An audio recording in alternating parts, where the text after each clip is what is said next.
तो चलिए शुरू करते हैं हमारी आज की कहानी।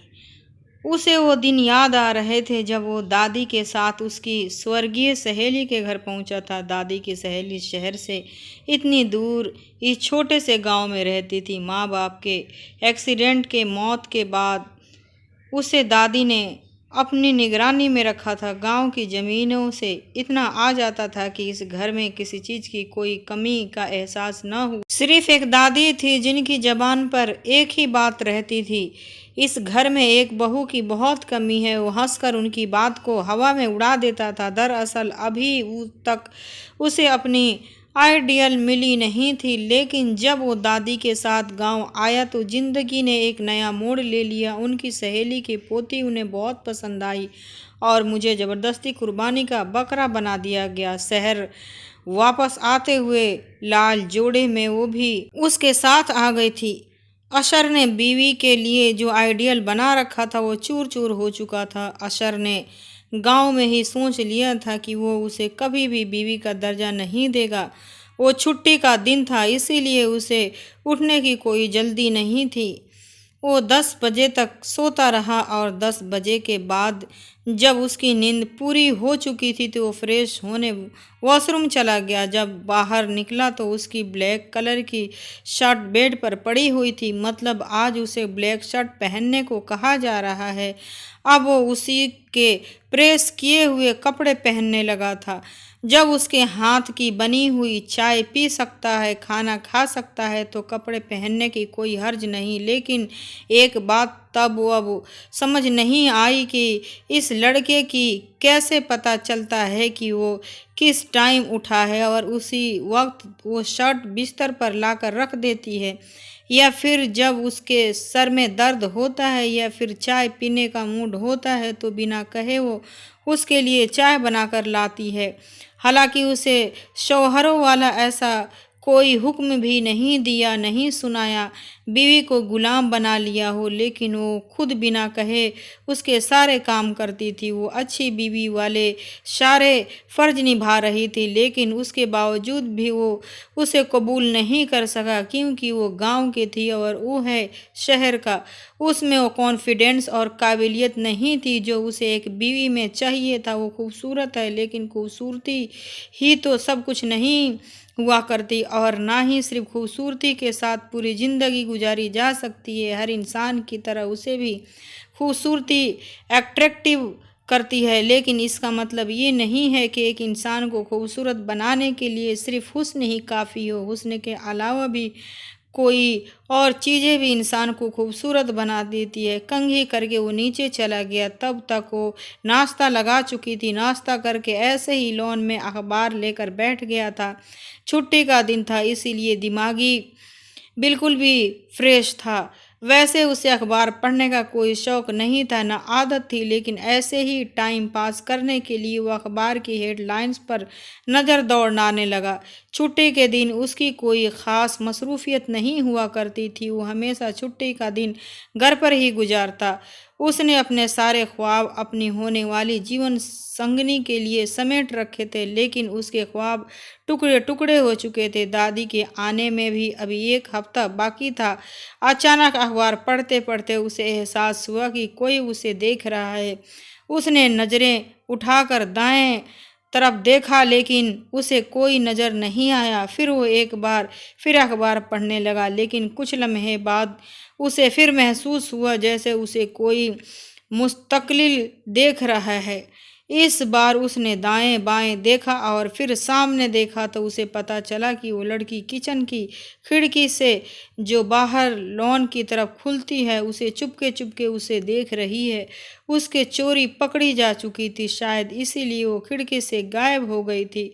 उसे कुछ अजीब सा लगा। 2 दिन पहले जब सुबह के वक्त वो गहरी नींद में सो रहा था तो अचानक एक आवाज़ से उसकी आंख खुली। तब उसने चादर से हटाकर देखा तो वो लड़की हाथ बांधकर उसे बड़े गौर से देख रही थी। उसे हैरत का झटका लगा। फिर वो चादर के अंदर से आंखें खोलकर उस लड़की को देखने लगा जो उसे लगातार देखे जा रही थी। उसे नहीं पता वो भी उसे देख रहा है, लेकिन अगर उसे पता होता तो शायद हड़बड़ाकर वहाँ से बाहर निकल जाती। वो सुबह काफ़ी देर तक उसके बारे में सोचता रहा। आज एक बार फिर वो उसे लगातार घूर रही थी। क्या वो हमेशा उसे ऐसे ही घूर कर देखती है जब वो चाय पी रहा था या वो खाना खा रहा होता? लेकिन क्यों? दिमाग में ये समझने से खाली था, मगर उसने खुद में नया बदलाव ये महसूस किया कि वो अखबार बिल्कुल भी नहीं पढ़ पा रहा था। पता नहीं क्यों वो फिर से अपना ध्यान अखबार पर नहीं दे पा रहा था। वो इन्हीं सोचों में उलझा हुआ बैठा था कि वो उसके पास आ गई। उसके कपड़ों से आने वाली खुशबू अपने बिल्कुल आप पास महसूस कर सकता था। वो परफ्यूम इतना लगा कर आई थी कि जैसे नहा कर आई हो। परफ्यूम के साथ साथ कपड़े भी उसने हमेशा से अच्छे पहन रखे थे। वो चाय लाई थी। उसने गौर से तरह की देखा। उसे लगा कि जैसे वो उसे कुछ कहना चाहती है। उसने पूछा, कुछ चाहिए? नहीं, वो कहते कहते अचानक चुप हो गई तो अशर ने चाय उठाकर पीना शुरू कर दी, लेकिन फिर उसके पास ही खड़ी थी। फिर कहने लगी, ओ जी, हम बाहर चलें? वो दिल की बात जुबान तक ले आई। अशर ने चाय वापस टेबल पर रख दी और हैरत से उसे देखने लगा। कहाँ? जी, वो मौसम अच्छा है, हमने सोचा बाहर चलेंगे, जैसे फिल्मों में हीरो हीरोइन जाते हैं। उसने शर्माकर अपनी लंबी चोटी से खेलते हुए कहा। ओहो, कैसी कैसी खुशफहमियाँ हैं मैडम को। मैं तो हीरो लगता ही नहीं हूँ। पता नहीं खुद को किस फिल्म की हीरोइन समझ रही हैं।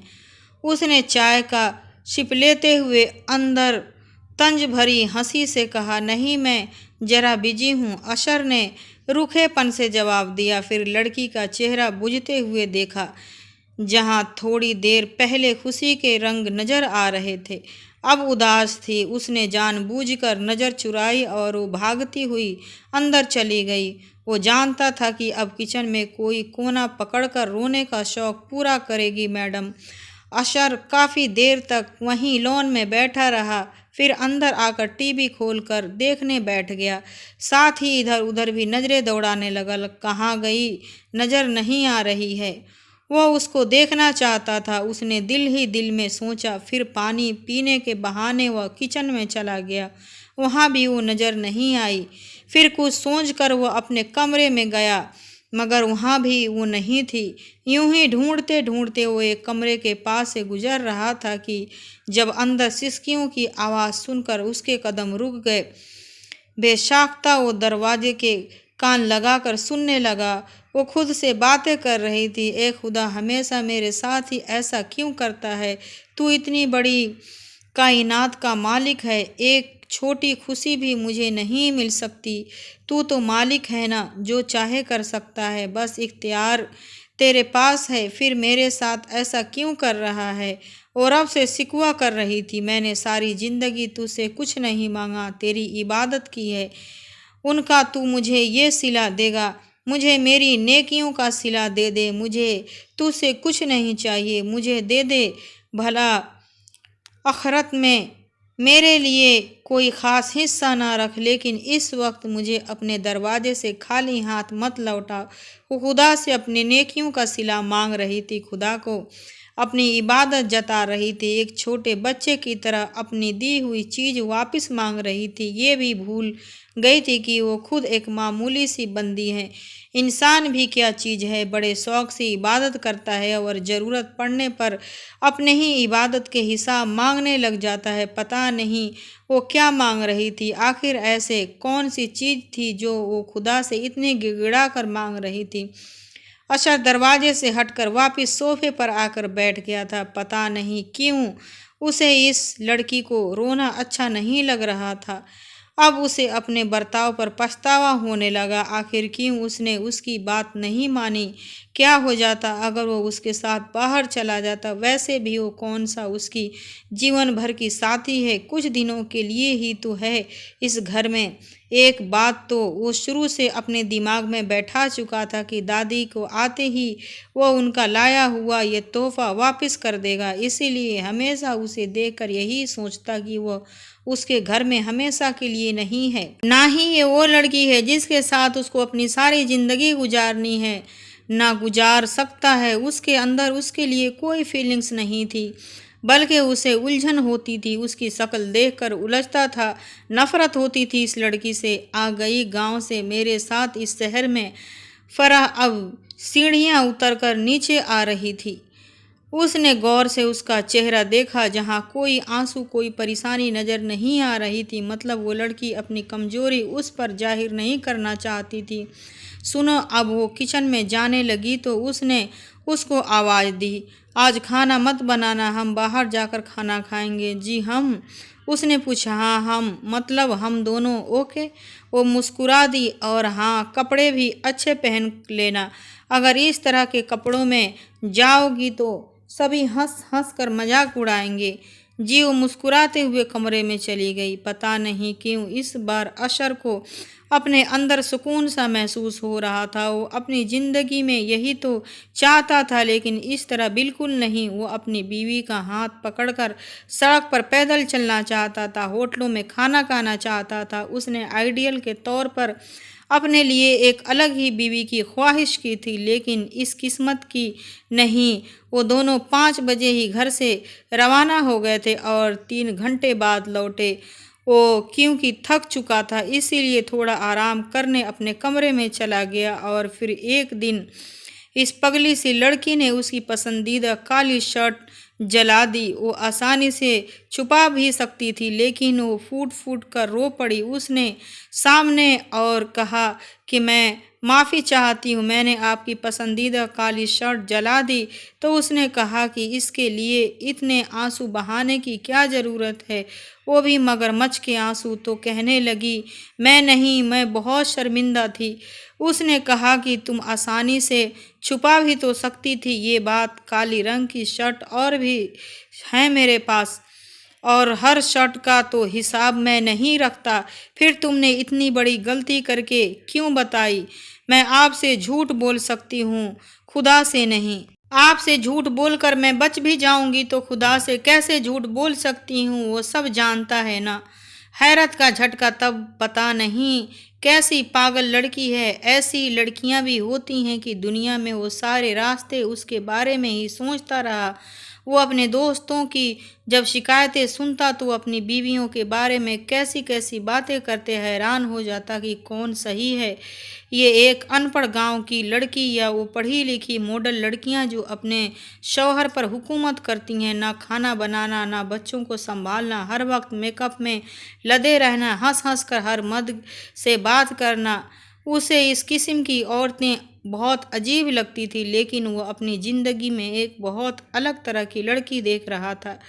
एक ऐसी लड़की जो उसने आज तक कभी ना देखी थी। वो एक बीवी थी जो शौहरों की हर बात पर एतराज़ करती हैं, और ये एक है कि अगर इसे कहा जाए कि रात सफ़ेद है तो ये अपने शौहर की हाँ में हाँ मिलाएगी। ये लड़की तो अपने शौहर को पति परमेश्वर मानती है। इस लड़की के साथ रहते हुए उसे 30 दिन पूरे हो चुके थे, और इन 30 दिनों में उसने नोट किया कि वो लड़की कभी झूठ नहीं बोलती, बिना मकसद बिना मतलब कोई बात नहीं करती। अब वो फर्श पर लेट गई थी। उसने कभी नहीं कहा कि मेरा हक अदा करो, बेड पर सोना मेरा हक है। वो हमेशा रात को सोने से पहले कोई ना कोई अजीब सा टॉपिक पकड़कर उसे सवाल करती थी, और वो बस यूं ही हाँ या ना में कभी कभी तो गुस्से से छिड़क भी देता था, मगर वो कभी उसके गुस्से पर नाराज नहीं होती थी। लेकिन आज वो खामोशी से सोने के लिए लेट गई। उसे हमेशा रात को इस लड़की की बात बहुत बुरी लगती थी, लेकिन अजीब बात यह थी कि अगर वो लड़की बात न करती तो वो उलझन का शिकार हो जाता। और एक दिन उसके पूछने पर, क्या तुम हमेशा यही कपड़े पहनती हो? तो उसने जवाब दिया, जी, मेरे पास इतने ही महंगे कपड़े हैं और बाकी मैले हैं। कितने कपड़े हैं तुम्हारे पास? जी 4। उसने सादगी से जवाब दिया, जबकि वो हैरान हुआ जिस लड़की के शौहर की इतनी अच्छी तनख्वाह हो, उसकी बीवी के पास सिर्फ 4 सादा कॉटन के कपड़े।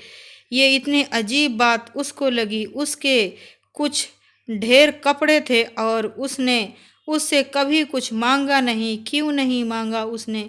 उसे मांगना चाहिए था, ये उसका हक था। तुमने पहले क्यों नहीं बताया? वो दुख से पूछ रहा था। वो बस मुझे याद नहीं रहा। अच्छा ठीक है, हम कल चलेंगे शॉपिंग, फिर तुम अपने कपड़े ले लेना। जी अब सो जाओ, सुबह अब फजर की अजान हुई तो उसे उठाने लगी कि आप भी नमाज पढ़ लें। उसके पूछने पर उसको अजीब सा लगा। तुम्हारी हिम्मत कैसे हुई मुझे हाथ लगाने की? समझती क्या हो तुम खुद को? और क्या सोचकर तुमने मुझे हाथ लगाया है? मैंने तुम्हें बताया ना, मैं तुम्हें बीवी का फर्ज अदा कभी नहीं कर सकता। किससे पूछकर तुमने मुझे जगाने की कोशिश की है? जबरदस्ती मेरी जिंदगी में घुसने की कोशिश मत करो, ओके? ना तो मैं तुम्हें कभी कबूल नहीं कर सकता, ना ही कभी करूँगा। इसीलिए अच्छी बीवी वाला रवैया तुम छोड़ दो। वो चिल्ला चिल्ला कर बात कर रहा था। अंदर के तवे को बाहर आने का रास्ता मिल गया था। उसका पारा एकदम चढ़ चुका था। वो बहुत चिढ़ गया था। वो बिल्कुल चुपचाप खड़ी थी।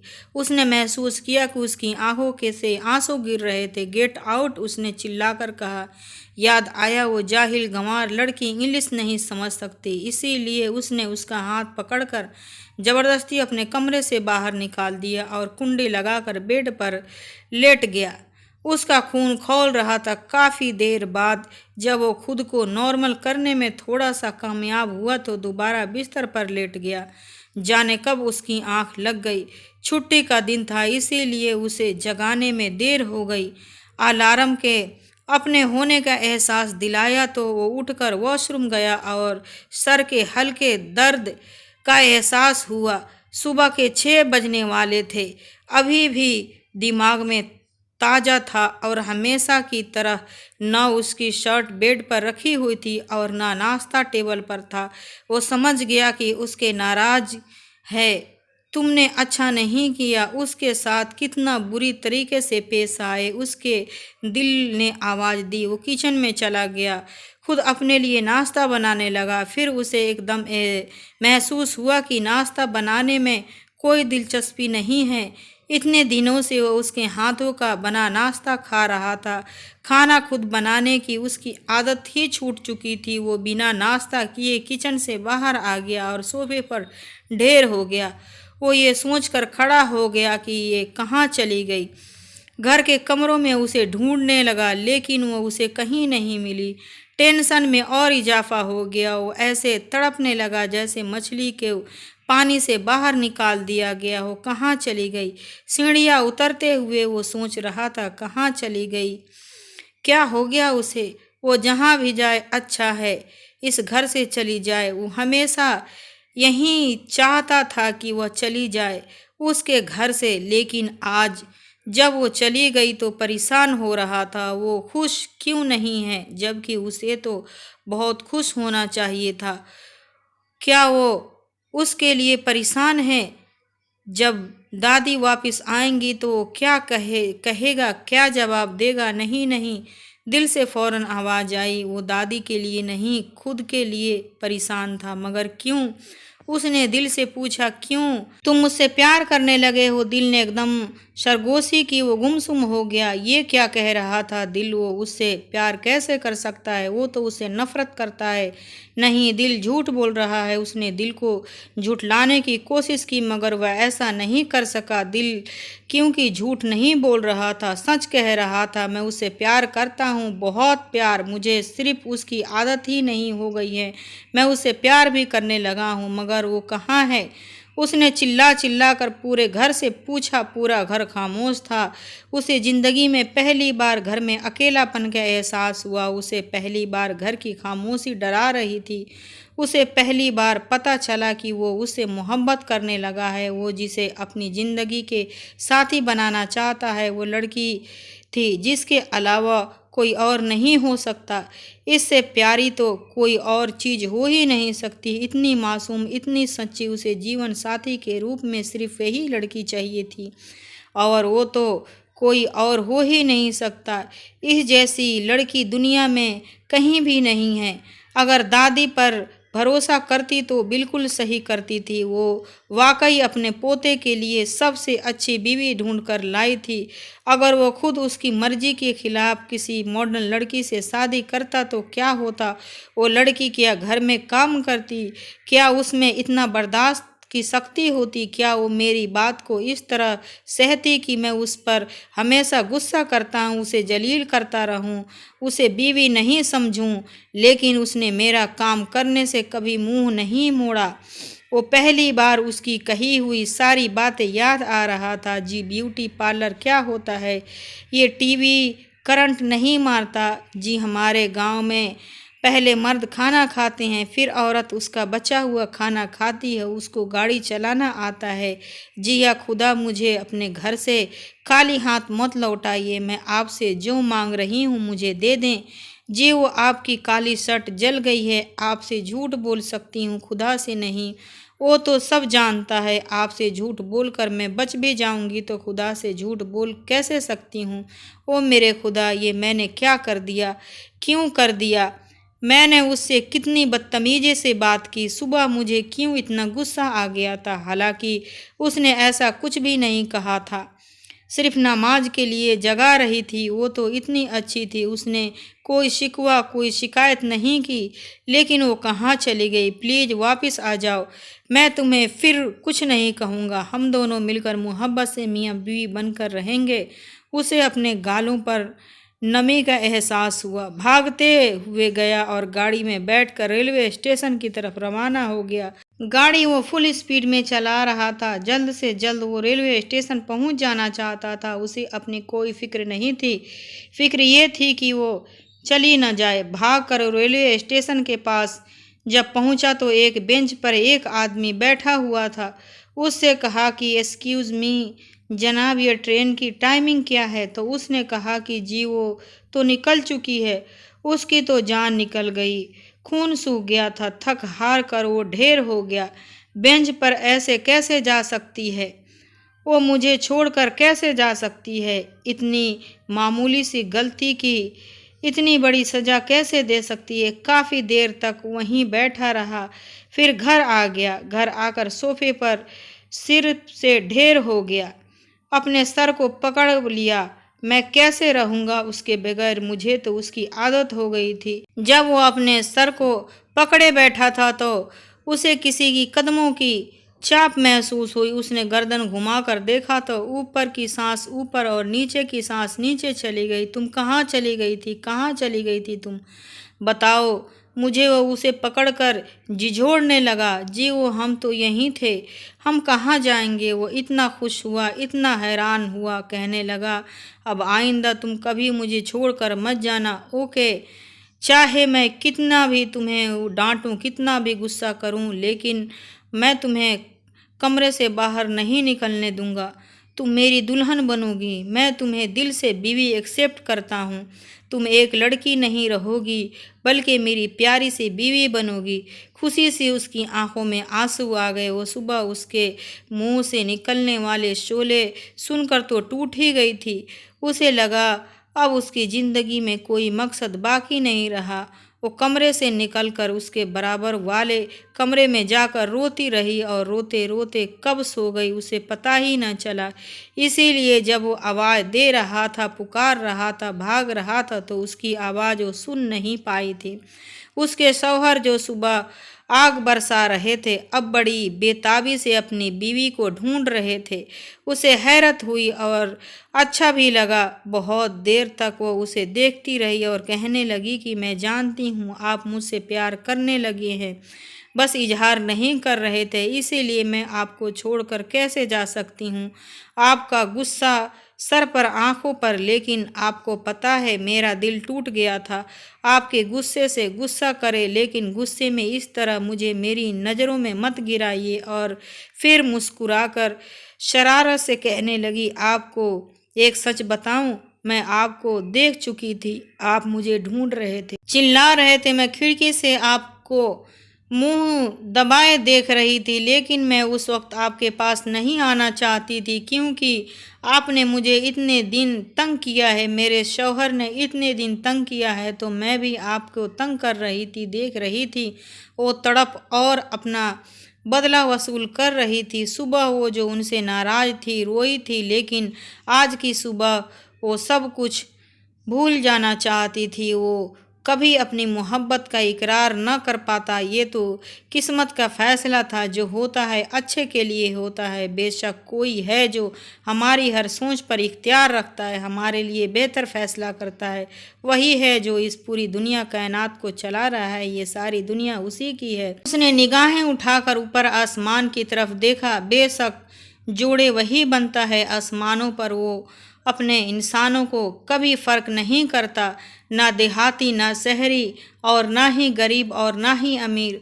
वो सबको दो आँखें, दो कान, दो हाथ, दो पाँव नवाज कर भेजता है। फ़र्क तो सिर्फ इंसान करते हैं, और कब वो दिल से नफ़रत मिलाकर मोहब्बत भर दे, उसके अलावा कोई नहीं कर सकता।